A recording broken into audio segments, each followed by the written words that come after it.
Sampai pernah satu hari Nabi SAW mendahului Sayyidina Umar masuk ke dalam masjid, dan Sayyidina Umar melihat Rasulullah SAW sedang sholat. Di setiap perpindahan rakaatnya, Sayyidina Umar mendengar suara seperti tulang bergemeretak dari Nabi SAW.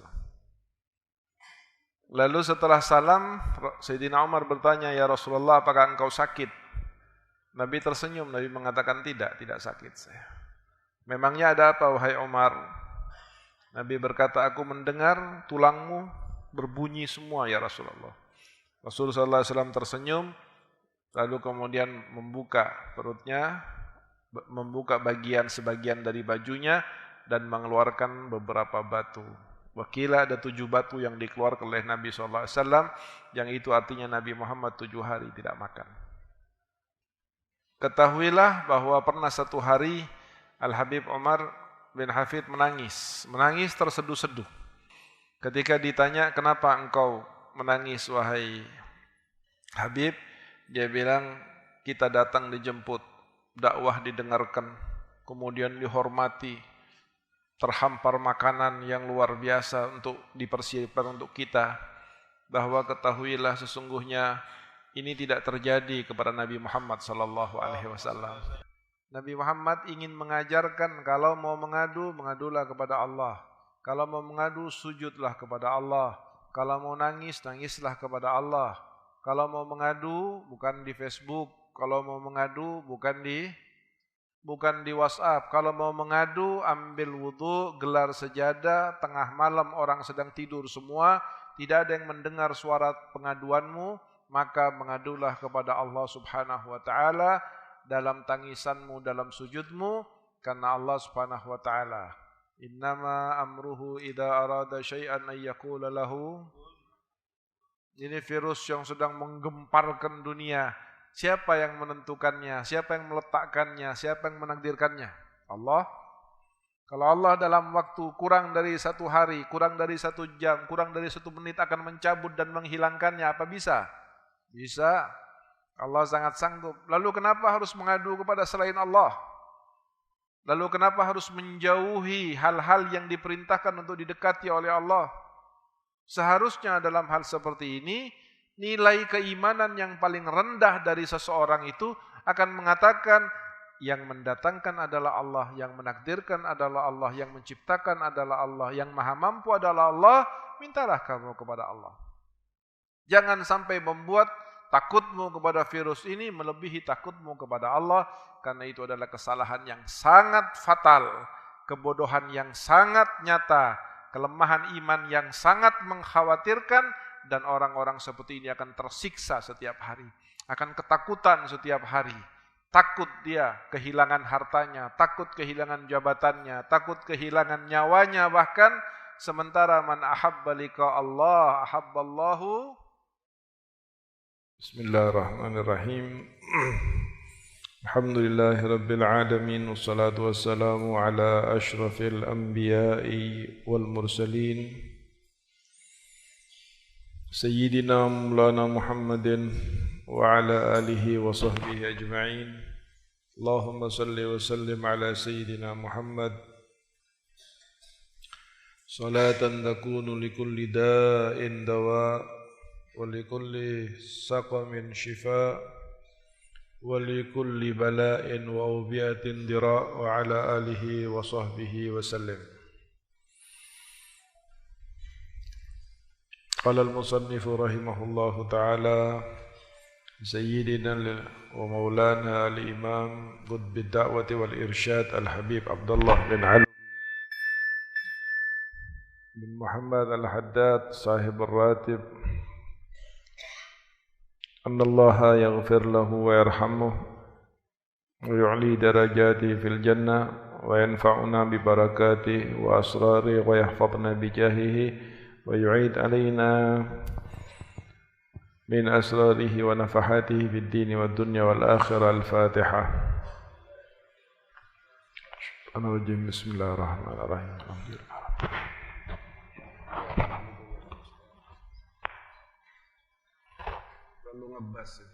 Terlalu ngebas pokok.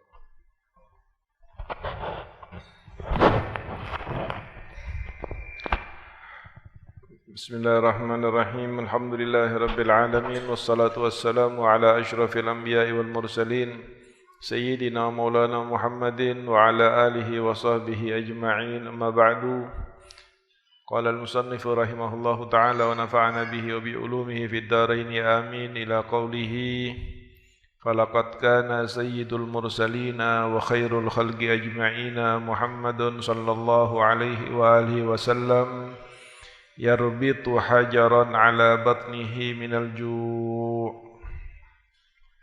wa qad yamurru shahrani aw aktharu ma tuqadu fi baytihi narun li ta'amin wala ghairihi indama yakunu ala at-tamri wal ma' wa nazala bihi dhayfun fa arsala ila abyatihi at-tis' falam yujad fiha ma yut'imuhu ad-dhayf wa mata yawma mata wa dir'uhu marhunatun 'inda yahudiyyin fi aswu'in min sya'ir wa laysa fi baytihi ma ya'kuluhu dhu kabidin kaffun min sya'ir. Sallallahu alaihi wa ala alihi wa sahbihi wa sallam. Alhamdulillah, kita masih berada dalam keadaan nikmat, sehat dan afiah dari Allah Subhanahu wa taala. Kita berada dalam keadaan tenang dan insyaallah sehat dan aman. Dan semua ini tidak lepas daripada bimbingan guru-guru kita yang menanamkan di hati kita rasa takut kepada Allah melebihi rasa takut kita kepada selain Allah dari makhluknya. Seandainya manusia takutnya kepada Allah seperti takutnya kepada penyakit, rasa khawatir terhadap akhirat seperti rasa khawatirnya terhadap penyakit, maka niscaya seluruh umat Islam berada dalam keadaan baik. Karena permasalahan yang paling inti dalam hal ini adalah ketakutan manusia terhadap kematian.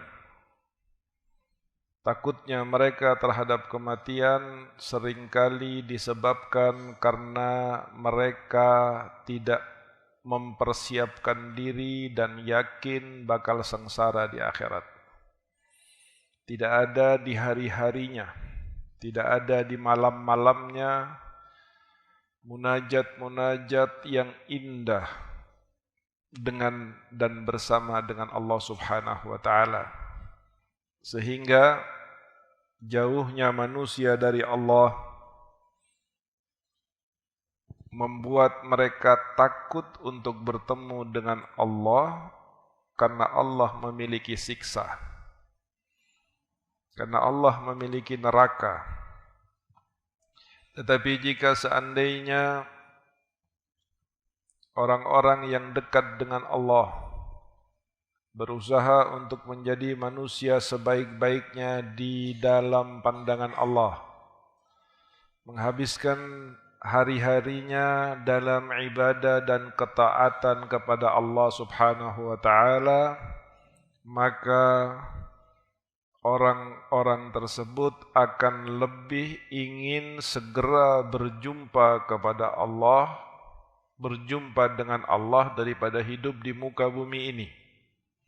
Bahkan para salafun saleh mengatakan, andai bukan karena rakaat-rakaat yang bisa kami lakukan di waktu malam hari, maka kami tidak ingin lagi hidup di muka bumi ini.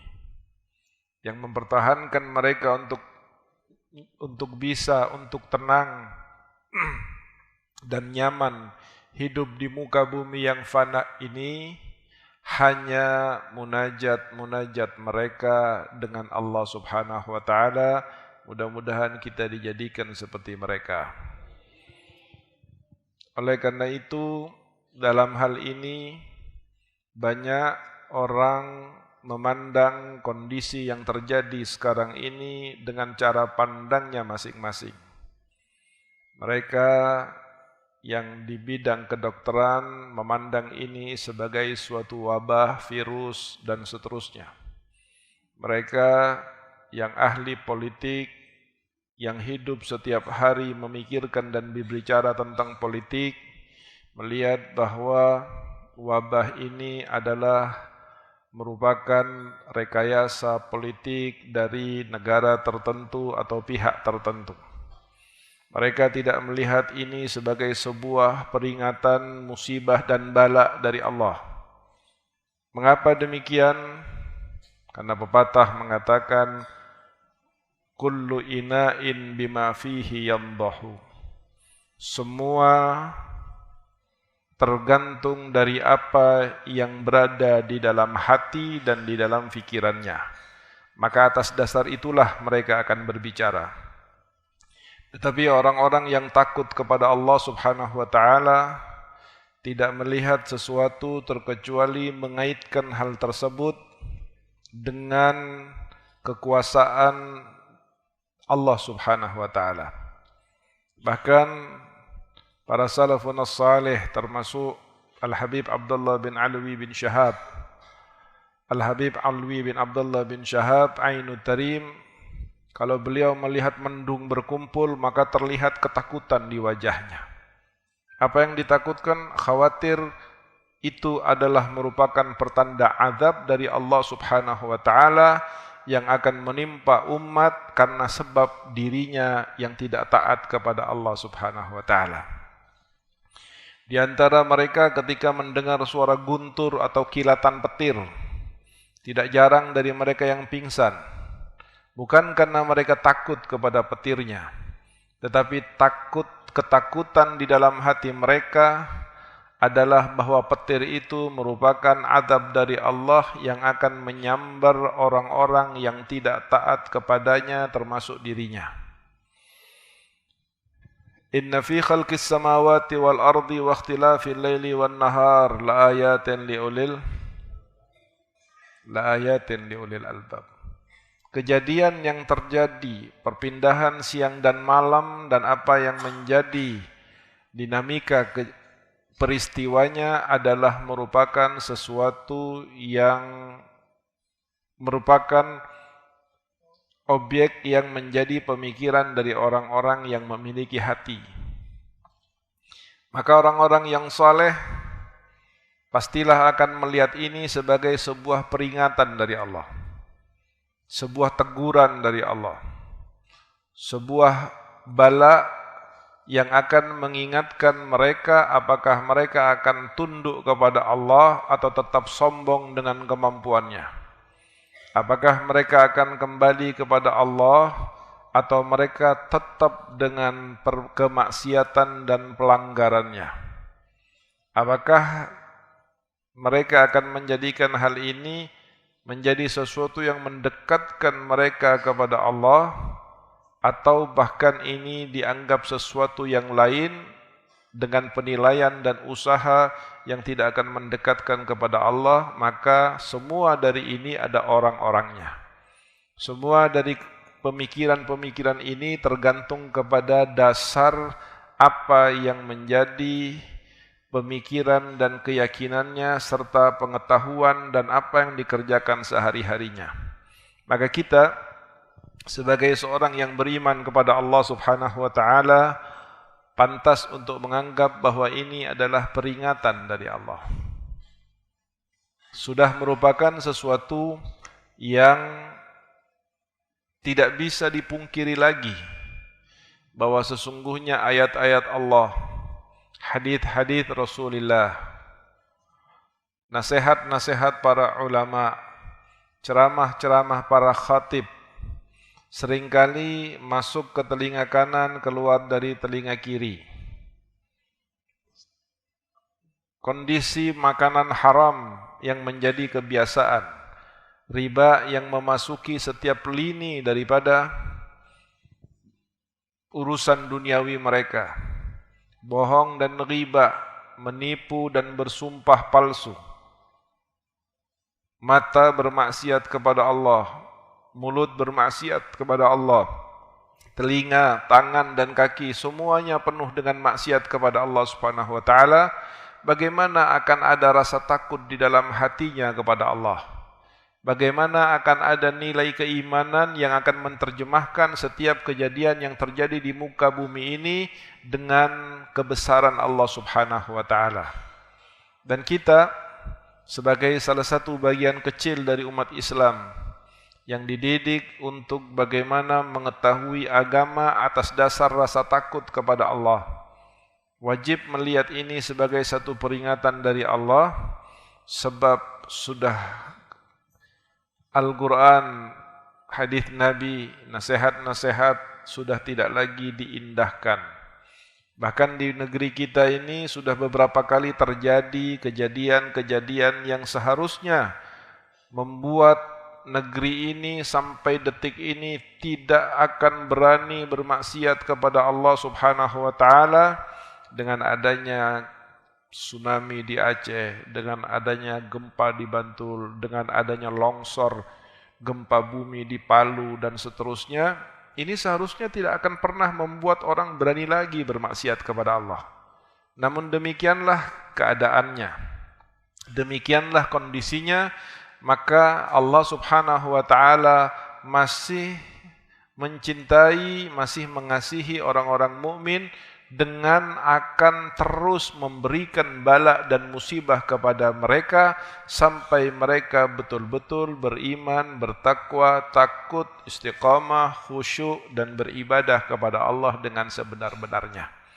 Orang yang cerdas melihat permasalahan ini, orang yang memiliki kecerdasan spiritual, dia akan melihat bahwa cukup dengan kejadian ini untuk kita tidak lagi menyombongkan diri di hadapan Allah, tidak lagi berani terhadap Allah, tidak lagi menutup telinga dari nasihat-nasihat dan petunjuk-petunjuk Allah Subhanahu wa taala. Coba kalian lihat bagaimana kesombongan orang-orang yang tidak beriman kepada Allah. Ada yang sombong dengan kekuatan ekonominya, ada yang sombong dengan kekuatan persenjataannya, ada yang sombong dengan kekuatan pemikiran dan teknologinya. Belum lagi tentara-tentara Allah yang besar seperti para malaikat untuk memberikan pelajaran dan menyadarkan mereka. Baru makhluk atau tentara Allah yang sangat kecil yang tidak bisa dilihat oleh mata, bahkan dengan mikroskop tertentu hanya bisa dilihat karena seperti virus tersebut memiliki tingkat bentuk kekecilan 150 nanomilimeter. Ini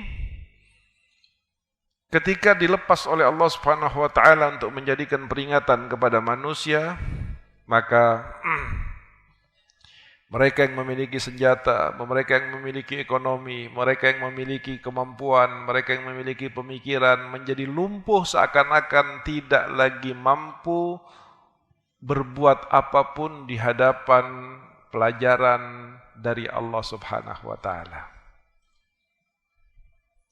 Harusnya ini menjadikan pelajaran buat kita. Menjadikan pelajaran buat kalian semua para santri. Nilai-nilai seperti inilah yang harus kalian bawa kepada mereka pada saat kalian pulang nanti. Persiapkan diri kalian untuk menghadapi satu kondisi yang sangat berat. Kondisi keimanan, kondisi keyakinan, kondisi kesolehan yang tidak lagi kalian akan membayangkan itu terjadi, tapi kalian akan menemuinya kelak ketika kalian keluar dari pesantren ini untuk menyambung risalah penyebaran risalah Nabi besar Muhammad SAW. Maka persiapkan diri kalian, kokohkan kaki kalian, kuatkan hati kalian, agar jika kalian datang kepada mereka yang membutuhkan cahaya, dengan besarnya cahaya yang kalian berikan, yang kalian bawa, dengan besarnya kegelapan yang ada pada mereka, maka cahaya kalian akan berarti di tengah-tengah kegelapan mereka, dan bukan menjadi sesuatu yang tidak mampu menerangi mereka. Demikianlah sahabat-sahabat Nabi besar Muhammad SAW. Pada saat mereka diutus oleh Nabi, setelah diajarin, dididik oleh Nabi, maka ketika dilepas, dikeluarkan, Allah Subhanahu wa Ta'ala berfirman di dalam Al-Quran, yamshi bihi finnas, apa awal ayatnya? Kaman mathalahu fid dhulumati laysa bi kharijin minha.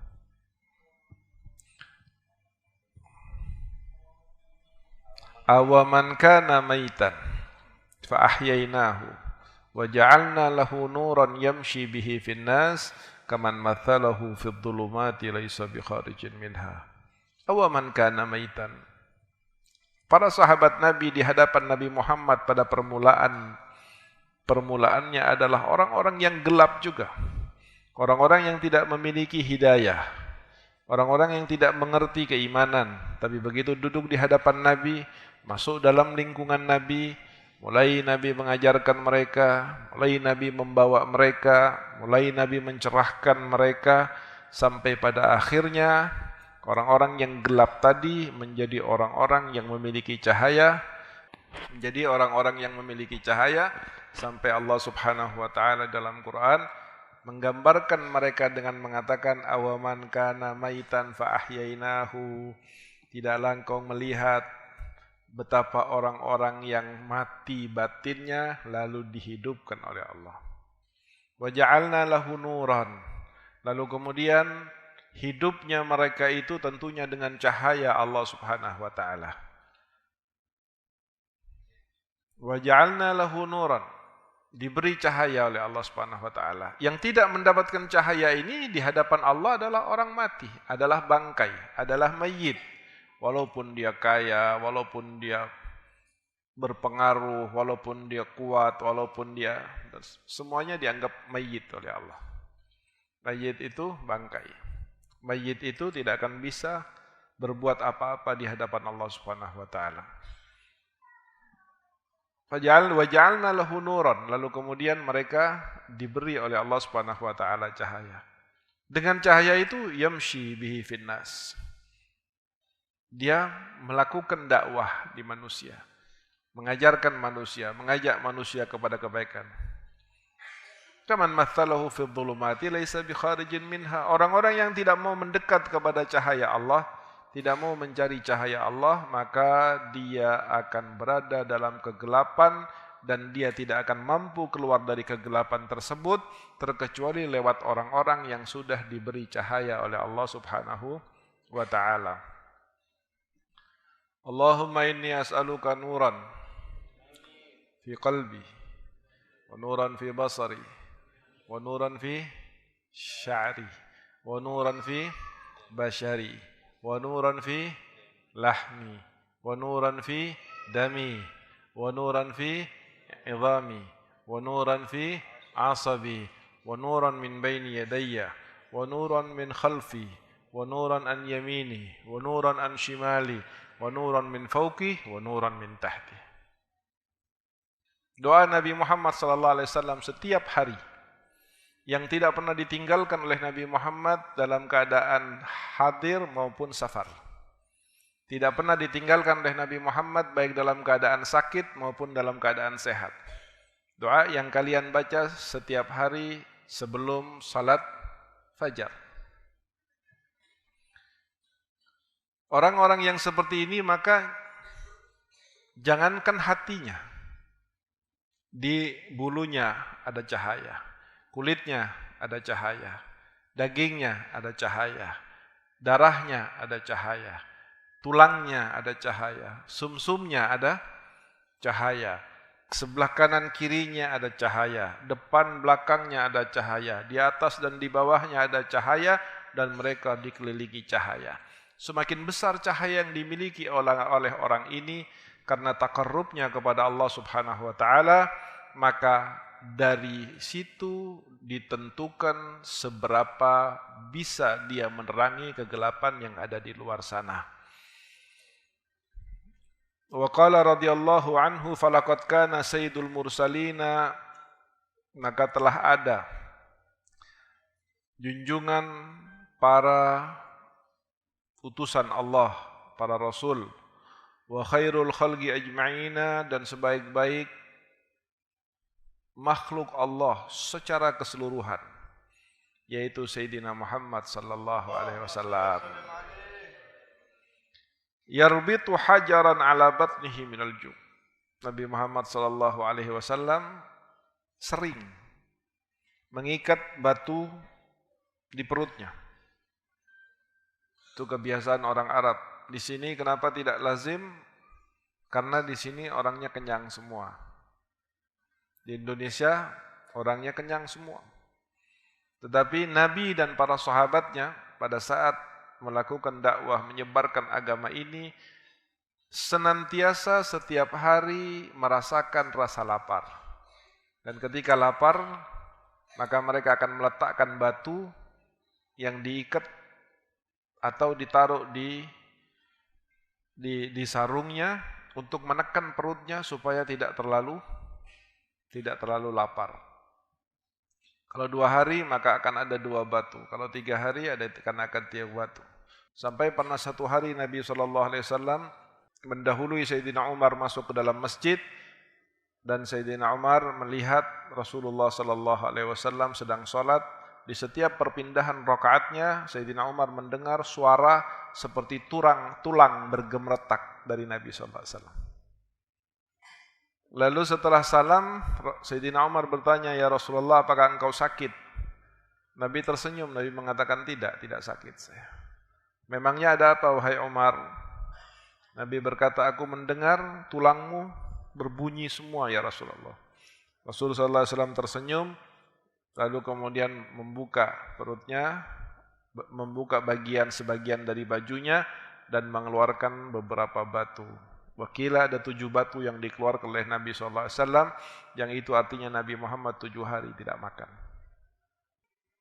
Bukan ini yang berbunyi, tapi batu yang berkumpul ketika badan Nabi bergerak, dia bergeser dan berbunyi seakan-akan tulang yang berbunyi.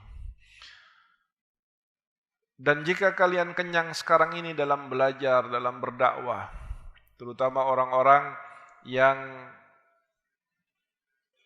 mengaku melanjutkan dakwahnya Nabi Muhammad SAW, mereka terhormat, datang diundang, nyampai disambut, pulang diantar, dihormati bagaikan guru besar, dihormati bagaikan seorang yang mulia dan terhormat. Ketahuilah bahwa pernah 1 hari Al-Habib Umar bin Hafid menangis terseduh-seduh. Pernah suatu hari Habib Umar menangis terseduh-seduh. Ketika ditanya, "Kenapa engkau menangis wahai Habib?"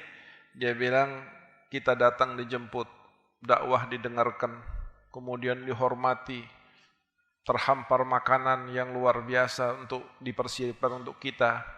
Bahwa ketahuilah sesungguhnya ini tidak terjadi kepada Nabi Muhammad SAW. Nabi Muhammad SAW itu kalau mau berdakwah dengan susah payah, ketika berbicara dicemooh, diejek, dilempari. Bahkan tidak jarang Nabi Muhammad SAW pulang pun karena diusir dari tempat beliau berdakwah. Tetapi semua itu ditanggung oleh Rasul SAW. Seakan-akan Nabi Muhammad SAW ingin mengatakan kepada kita, lanjutkan agama ini, sebarkan agama ini dengan segala kemudahan, fasilitas, penghormatan dan kenyamanan, karena aku telah menanggung semua penderitaannya. Sehingga dalam hal ini kalau ada seorang da'i yang tidak ikhlas, da'i yang cenderung menjual agamanya, da'i yang ketika berdakwah mengharapkan lembaran-lembaran duniawi, maka ketahuilah bahwa sesungguhnya secara langsung atau tidak langsung dia telah berkhianat kepada perjuangan Nabi besar Muhammad SAW. Dan orang ini nanti akan berhadapan dengan Rasulullah dan akan dipertanyakan oleh Allah, dipersaksikan kepada Nabi Muhammad, dan Allah Subhanahu wa taala akan bertanya, apa yang kamu kerjakan di dunia? Saya ceramah ya Rabb, saya berdakwah, saya mengajarkan orang kepada kebaikan dengan ikhlas dan sebagainya. Apa kata Allah Subhanahu wa taala, yang mana dia adalah zat yang ya'lamu sirrah wa akhfa. Allah mengatakan kadzabta, bohong kamu. Bohong kamu, kata Allah. Kamu berdakwah untuk dapat uang. Kamu berdakwah untuk dihormati. Kamu berceramah agar dibilang kamu pinter. Kamu saat melakukan dakwah penuh dengan kesombongan dan riya. Dan kamu sudah mendapatkan semua itu saat di dunia. Dipuji sudah, duit sudah, riya sudah, bangga sudah. Wahai malaikat, seret wajahnya dengan wajahnya dan lemparkan ke neraka. Na'udzubillahi min dzalik. Nabi SAW lapar dan mengikat batu di perutnya karena lapar. Nabi SAW itu laparnya Nabi Muhammad bukan karena semata-mata tidak berusaha agar ada yang dimakan, bukan. Sahabat jangankan makanannya, jangankan kambing dan daging dan gandumnya, nyawanya ketika diperlukan tidak perlu diminta oleh Nabi. Mereka semua menawarkan nyawa saya ya Rasulullah. Tetapi karena Nabi SAW menampakkan bahwa dia tidak butuh. Nabi Muhammad SAW memberi kesan kepada sahabat-sahabat bahwa dia dalam keadaan kenyang, dia dalam keadaan nyaman, beliau dalam keadaan senang. Yahsabuhumul juhalu aghniya'a minat ta'affuf. Orang-orang yang beriman dan punya thiqah kepada Allah Subhanahu wa taala adalah orang-orang yang menampakkan kesenangan, menampakkan kecukupan padahal sangat kurang, sangat menderita. Sampai orang-orang bodoh, orang-orang yang tidak tahu, orang-orang yang kenal maupun tidak kenal menganggap mereka adalah orang-orang kaya saking mereka tidak mau meminta. Dikarenakan mereka melihat di dalam laparnya itu ada kenikmatan yang diberikan oleh Allah. Dia melihat di dalam lapar dan letihnya ada sesuatu yang dijanjikan oleh Allah kepadanya. Dan kekuatan keyakinannya kepada Allah Subhanahu wa taala mengalahkan semua daripada kenikmatan dan kemewahan duniawi yang seringkali diperebutkan oleh orang-orang yang tentunya tidak memiliki pengetahuan dan rasa atau dzauq terhadap Allah Subhanahu wa taala. Di sini Al-Habib Abdullah Al-Haddad membawakan kisah atau ungkapan tentang laparnya Nabi Muhammad SAW untuk memberi nasihat kepada kita, terutama orang-orang yang betul-betul ingin berjalan batinnya menuju kepada Allah Subhanahu wa taala. Di mana sebelumnya dikatakan waqad yubtalal muridu bil faqri wal faqati wa dhiqil ma'isyah. Kadang-kadang orang-orang yang sedang berjalan hadap kepada Allah Subhanahu wa taala itu diuji oleh Allah dengan kemiskinan, dengan kefakiran, dengan sempitnya kehidupannya. Maka orang yang sedang berjalan batinnya menuju kepada Allah, lalu mendapati kondisi hidupnya seperti itu, miskin dan sebagainya, lapar, kesulitan, tidak punya apa-apa, serba butuh tapi tidak memiliki sesuatu yang bisa menutupinya, fayambaghi lahu ayyashkurallaha ala dzalik. Maka hendaknya dia bersyukur kepada Allah karena diberi kondisi seperti itu oleh Allah Subhanahu wa taala. Wa ya'udduhu, bahkan mereka harus melihat, menghitungnya, menganggapnya sebagai nikmat yang paling besar dari Allah Subhanahu wa taala. Kenapa? Karena tidak ada orang yang sampai kepada Allah Subhanahu wa taala tanpa mujahadah. Tidak akan ada orang yang sampai kepada Allah Subhanahu wa taala tanpa lapar. Tidak ada orang yang bisa batinnya sampai kepada Allah tanpa adanya sahar atau menahan tidur, menahan ngantuk di waktu malam. Tidak ada orang yang sampai kepada Allah sementara matanya tidak mengeluarkan air mata. Sementara kalau dia kaya, berarti dia harus berjuang 2 kali. Setelah menyingkirkan kekayaannya sementara dari dirinya secara langsung, lalu kemudian berusaha untuk hidup miskin.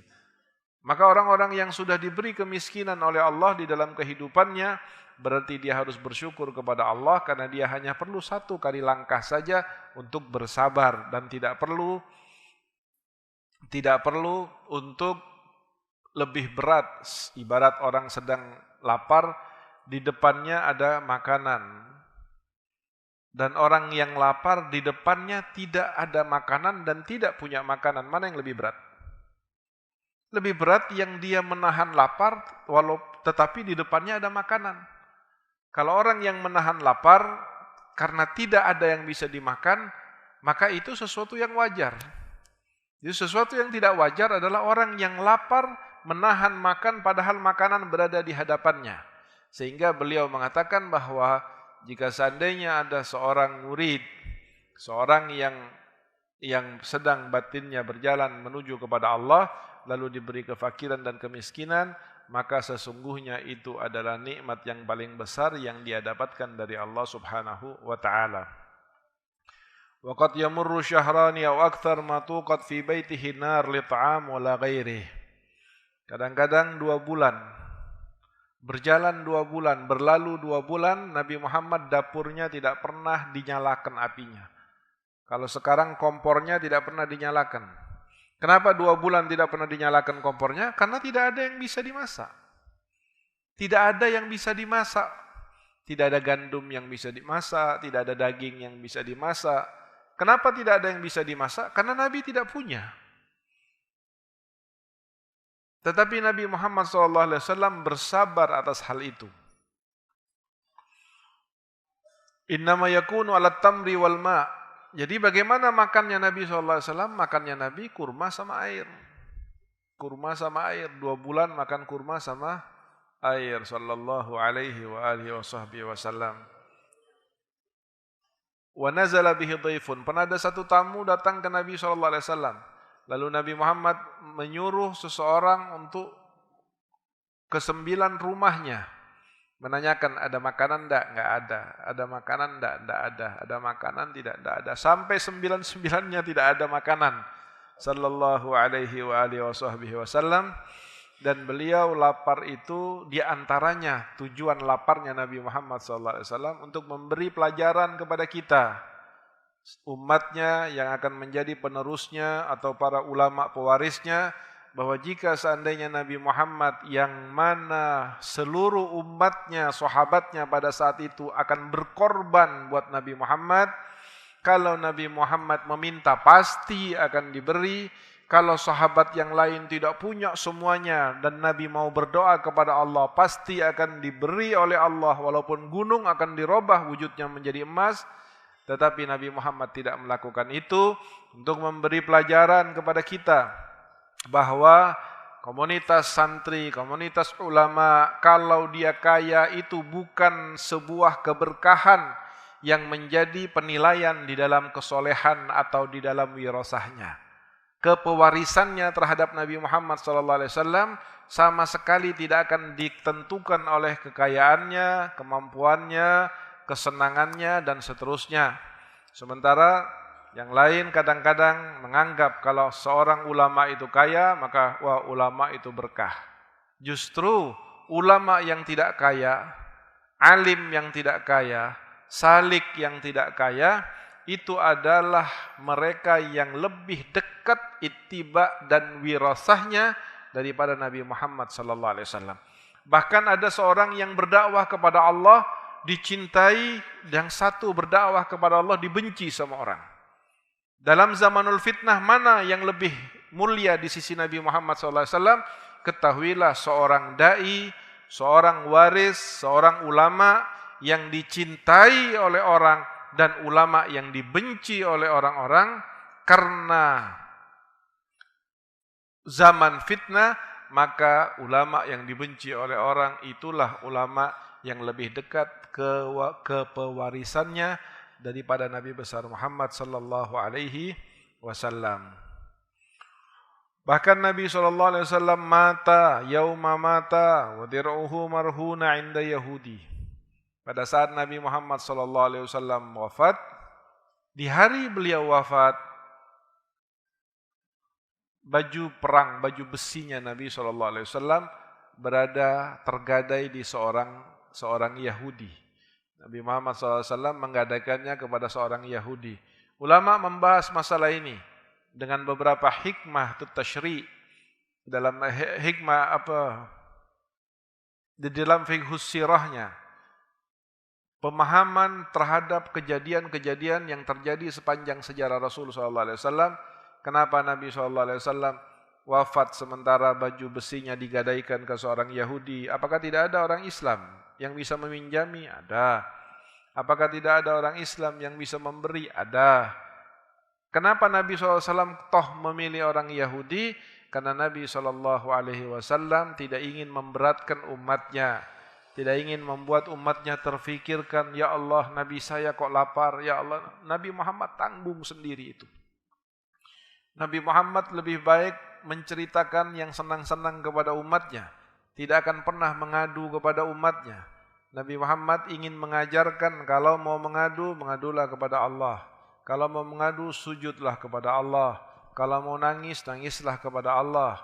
Kalau mau mengadu, bukan di Facebook. Kalau mau mengadu, bukan di WhatsApp. Kalau mau mengadu, ambil wudu, gelar sejadah, tengah malam orang sedang tidur semua, tidak ada yang mendengar suara pengaduanmu, maka mengadulah kepada Allah Subhanahu wa taala dalam tangisanmu, dalam sujudmu, karena Allah Subhanahu wa taala, innama amruhu idza arada syai'an ay yaqula lahu. Ini virus yang sedang menggemparkan dunia. Siapa yang menentukannya? Siapa yang meletakkannya? Siapa yang menakdirkannya? Allah. Kalau Allah dalam waktu kurang dari 1 hari, kurang dari 1 jam, kurang dari 1 menit akan mencabut dan menghilangkannya, apa bisa? Bisa. Allah sangat sanggup. Lalu kenapa harus mengadu kepada selain Allah? Lalu kenapa harus menjauhi hal-hal yang diperintahkan untuk didekati oleh Allah? Seharusnya dalam hal seperti ini, nilai keimanan yang paling rendah dari seseorang itu akan mengatakan, yang mendatangkan adalah Allah, yang menakdirkan adalah Allah, yang menciptakan adalah Allah, yang maha mampu adalah Allah, mintalah kamu kepada Allah. Jangan sampai membuat takutmu kepada virus ini melebihi takutmu kepada Allah, karena itu adalah kesalahan yang sangat fatal, kebodohan yang sangat nyata, kelemahan iman yang sangat mengkhawatirkan, dan orang-orang seperti ini akan tersiksa setiap hari, akan ketakutan setiap hari. Takut dia kehilangan hartanya, takut kehilangan jabatannya, takut kehilangan nyawanya bahkan, sementara man ahabba liqa Allah ahabballahu. Orang yang senang berjumpa dengan Allah, orang yang cinta kepada Allah, orang yang siap untuk bertemu dengan Allah, maka Allah pun akan senang bertemu dengan dia. Allah pun akan siap untuk bertemu dengan dia. Wa hakadha.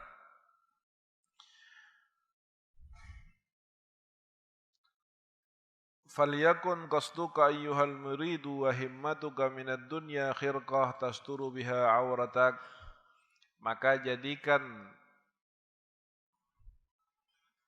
tujuanmu dari kehidupan ini adalah sebatas kain yang menutupi auratmu.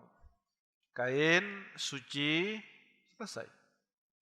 Tidak perlu harus merek, tidak perlu harus mentereng, tidak perlu harus mahal, tidak perlu harus, yang penting baju pantas, bersih, menutupi auratmu. Selesai. Wa luqmatun tasuddu biha jau'atak minal halal faqat. Dan kalau harus makan, beberapa suapan yang dapat menghilangkan rasa laparmu.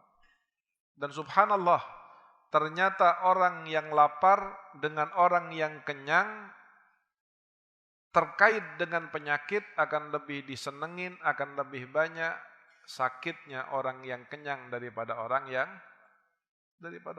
lapar. Apalagi dia di dalam makan halalan thayyibah. Bukan hanya sekedar halal, tapi halalan thayyibah. Duren halal. Kapan duren itu menjadi ghairu thayyib? Kalau ada 10-15 buah ente makan, itu halal yang ghairu thayyib. Tapi makan daging secukupnya, duren secukupnya, gula secukupnya. Maka itu konsep makan di dalam agama Islam. Makanlah yang halal dan baik. Baik itu artinya tidak membahayakan badan dan hukumnya halal. Lebih baik makan yang tidak baik tapi halal daripada makan yang bergizi tetapi syubhat atau haram. Wa iyyaka wassummal qatil, hati-hatilah dari racun yang akan membunuhmu. Apa racun yang akan membunuhmu? Wa huwa an tashtaqa ila tana'umi bid dunya wa targhabu fit tamattu'i bi syahwatiha. Yaitu kamu rindu, kamu berangan-angan, kamu berharap untuk bisa menikmati gemerlapnya harta dan bisa mengumbar kesenangan dengan dunia. Lalu kamu setiap melihat orang yang memiliki kemampuan duniawi, orang yang memiliki kemewahan, di dalam hatimu ada ghibtah, ada keinginan kuat untuk menjadi seperti dia. Pengen pakai Mercy kayak dia, pengen pakai Alphard kayak dia. Katalah Habib Abdullah bin Alwi al-Haddad, bagi orang awam mungkin ini biasa, tetapi bagi orang yang sedang meniti perjalanan batinnya menuju kepada Allah Subhanahu wa taala, ini adalah as-sammul qatil. Ini adalah racun yang akan membunuh langkahmu, melemahkan langkahmu di dalam perjalananmu menuju kepada Allah Subhanahu wa taala, yang artinya jika itu terjadi kepada kita, maka kita tidak akan pernah sampai batinnya kepada Allah Subhanahu wa taala. Fasawfa yus'aluna 'an na'imiha wa yuhasabuna 'ala ma asabuhu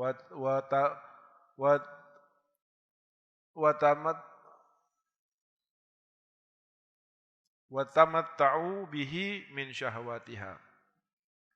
Maka selain bahwa itu tidak akan pernah menyampaikan batin kita kepada Allah, itu akan menjadi masalah dalam perhitungan dan pertanggungjawaban nanti di hadapan Allah Subhanahu wa taala. Ad-dunya halaluha hisabun wa haramuha adzabun. Dunia itu, harta itu kalau halal adalah hisab. Akan ditanya oleh Allah Subhanahu wa taala satu persatu. Kamu punya uang 1 juta, bukan Allah lalu mempertanyakan 1 juta itu dari mana, tidak, rupiah per rupiah akan ditanya oleh Allah. Ketika umur ditanya fima ablah, kesehatan fima jasad fima afnah. Kalau sudah sampai kepada urusan uang, urusan dunia, urusan harta, Allah Subhanahu wa taala bertanya dengan 2 pertanyaan. Min aina iktasabahu wa fima anfaqah. Dari mana kamu dapat, kemana kamu keluarkan. Dan orang-orang yang miskin, ada warat dalam hadis, orang-orang yang miskin, maka ini kabar gembira bagi mereka yang miskin. Orang-orang yang miskin soleh dan orang yang kaya soleh, perbedaannya untuk masuk surga itu 40 tahun. Lebih cepat orang miskin. Orang miskin masuk surga dulu. Yang orang kaya soleh masih nunggu. Lah mobilnya, hartanya, uangnya, tokonya, dagangannya, rumahnya, tanahnya, satu persatu akan ditanya oleh Allah. Kalau orang miskin apa? Mau ditanya mobil nggak punya, toko nggak punya, simpenan nggak punya. Dilihat salatnya, zakatnya, puasanya, ininya, hugugul adaminya selesai sudah masuk. Sementara yang kaya akan ditanya. Dan Nabi SAW bersabda, "Man nuqishal hisab 'udzib." Orang yang begitu lama berdiri di hadapan Allah untuk ditanya, udzib. Orang itu sudah tersiksa nantinya di hadapan Allah Subhanahu wa taala. Wa yuhasabuna ala ma asabu wa tamatta'u bihi min syahwatiha. Setelah dihisab akan dipertanyakan oleh Allah Subhanahu wa taala. Bahkan di dalam sahabat sahibu sirri Rasulullah Sayyidina Hudzaifah ibn al-Yaman mendapat informasi dari Nabi Muhammad sallallahu alaihi wasallam bahwa orang yang kalau makan ada lebih daripada satu lauk itu termasuk bibit-bibit kemunafikan.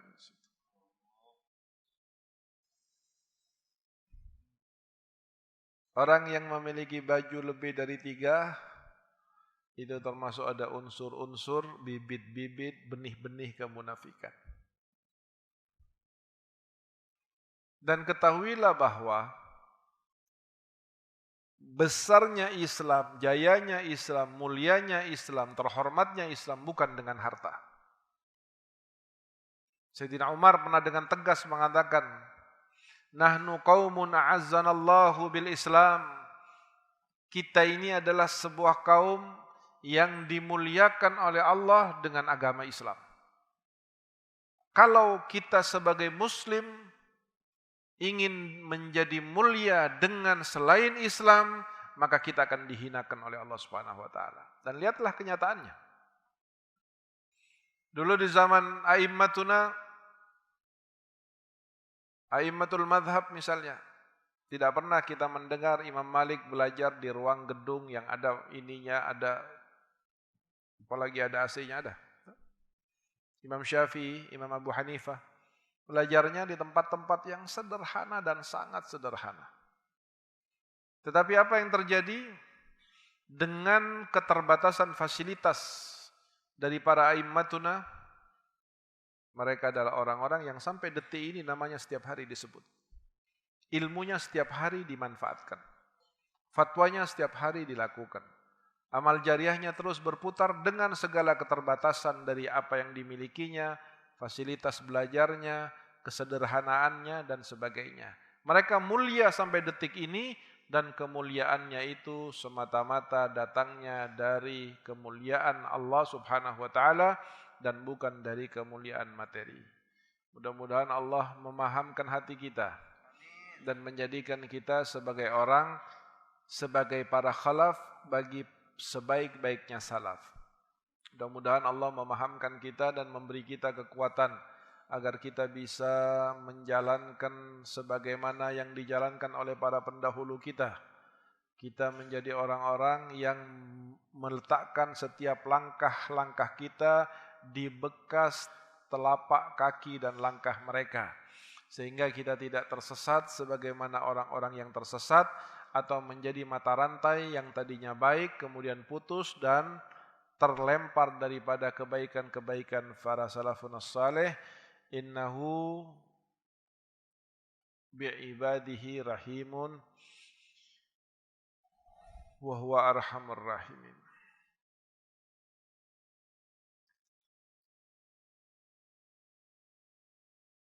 Sayyidina Abu Bakar As-Siddiq radhiyallahu an, ketika turun firman Allah, "Tsumma latus'alunna yawma idzin 'anil na'im", maka setiap mau minum dia mikir, perlu enggak saya minum? Karena kalau saya minum saya akan ditanya oleh Allah. Setiap mau makan beliau mikir, perlu enggak saya makan ini? Setiap suapan dipikirkan makanannya. Setiap akan memakai baju, beliau mikir. Pakai bajunya harus karena Allah. Pakai bajunya hanya semata-mata untuk menutup aurat. Tidak ada kebanggaan. Apalagi Nabi SAW mengatakan, "Man labisa thawba syuhrati fid dunya, adallahullahu ala ru'usil khalaik yaumal qiyamah." Orang yang memakai baju untuk supaya dikenal karena mereknya, karena modelnya, karena potongannya, karena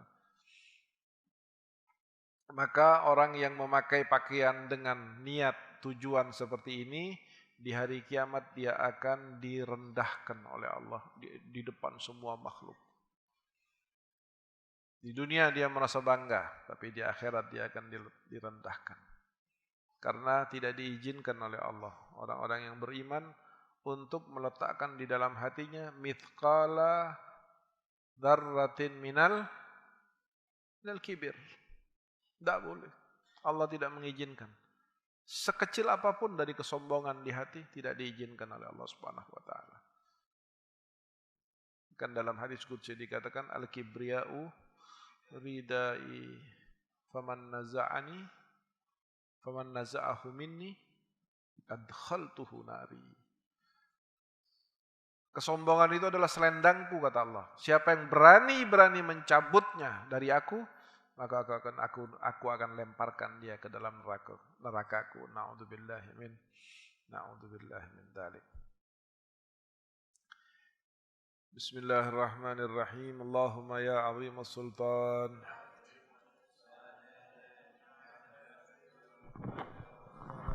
يا خفي لطفي يا جميل السن يا حليما لا يعجل صل يا ربي على سيدنا محمد وآله وسلم ورضى عن الصحابة أجمعين. اللهم لك الحمد شكرا ولك المن فضلا وأنت ربنا حقا ونحن عبيدك رقا وأنت لم تزل لذلك أهلا.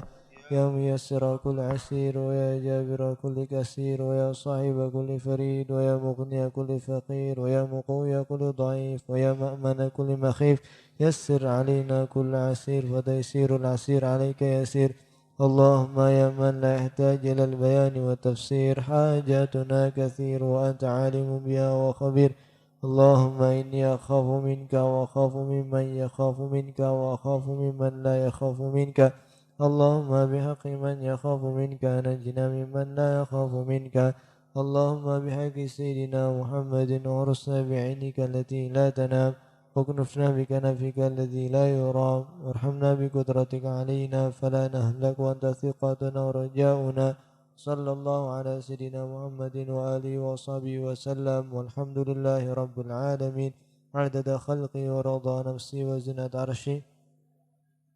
اللهم إنا نسألك زيادة في الدين وبركة في العمر وصحة في الجسد وسعة في الرزق وتوبة قبل الموت وشهادة عند الموت ومغفرة بعد الموت وعفوا عند الحساب وأمانا من العذاب ونصيبا من الجنة وارزقنا النظر إلى وجهك الكريم. وصلى الله على سيدنا محمد وآله وصحبه وسلم. سبحان ربك رب العزة عما يصفون وسلام على المرسلين والحمد لله رب العالمين عدد خلقي ورضا نفسي وزنة عرشي ومداد كلماته.